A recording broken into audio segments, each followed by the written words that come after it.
Magandang araw po, welcome po sa aking channel, Log9 TV. Nandito po tayo ngayon sa Bicol Region kung saan meron po tayong bagong video presentation.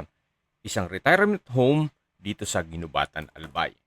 May lot area po ito ng 444 square meters. Ito po titulado, kaya wala po kayong maging problema sa documentation o sa transfer ng title. Ito pong property ay well-maintained kaya ready for occupancy.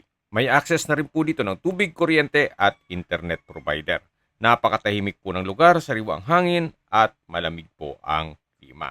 Marami din pong fruit-bearing trees sa palibot nito at ito po ay along Barangay Road. Kaya accessible din po ito ng public transportation.